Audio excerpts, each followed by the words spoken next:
Hello বন্ধুরা, বড়দের প্রণাম, ছোটোদের ভালোবাসা জানিয়ে আজকে একটা নতুন ব্লগ নিয়ে তোমাদের সামনে চলে আসলাম। তো বলো তো এগুলো কি? এগুলো হচ্ছে সজনে ফুল। তো এখন তো দেখো সজনে ফুলের টাইম না, অফ সিজন। তো এই টাইমেই কত ফুল পড়েছে দেখো। এটা হচ্ছে যে পাশের বাড়ি একটা সজনে ফুল গাছ। আর এটা কিন্তু সজনে মানে সজনে ফুল বলা ফুল, সজনে গাছ। আর এটা সারা বছরই ফুল আর ডাঁটা হতেই থাকে। তো রোজই পড়ে দু চারটে করে পড়ে মনে হয় কুড়ায়। তো আজকে দেখছি বেশ অনেকগুলোই পড়ছে, তাহলে আমার একার মতো অন্তত হয়ে যাবে। তো যেটুকু আছে, তো দেখো কত সুন্দর ফ্রেশ ফ্রেশ তাজা তাজা ফুল।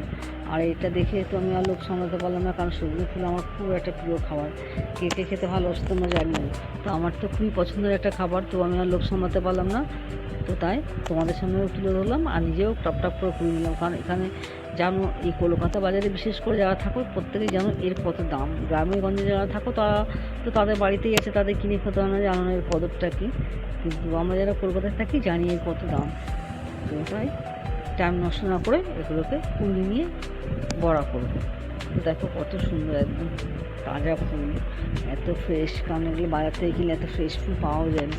আর এটা যদি গাছের টাটকা ফুল, এর মধ্যে কোনো হাবিজাবি মশলা দেবো না, একদম প্লেন ভাজবো। তো অল্প কটাই হয়েছে দেখো, ঠিক আমার একার মতো হয়েই যাবে। তো তারপর ভালো করে ঝুড়িতে করে জল দিয়ে বেশ বালি ঝুড়িগুলো ধুয়ে পরিষ্কার করেছি। আর খুব সামান্যই হয়েছে, এতে নুন হলুদ আর সামান্য লঙ্কার গুঁড়ো আর 1.5 চামচ বেসন দিয়ে ভালো করে সুন্দর করে মেখে নিয়ে ভেজে নেবো বড়া।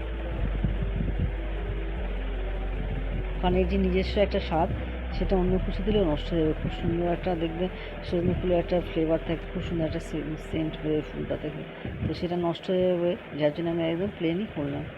তো ওই যে আমার ফুলের বড়া রেডি। আমি গরম গরম দিয়ে দেবো। 4টেই বেরিয়েছিল এর মধ্যে থেকে। তো আজকের মতো ভিডিওটা এখানেই শেষ করছি। সবাই ভালো থাকুন, সুস্থ থাকুন। যদি আমার ভিডিওটা ভালো লাগে থাকে তো একটা লাইক ও সাবস্ক্রাইব করে দেবেন।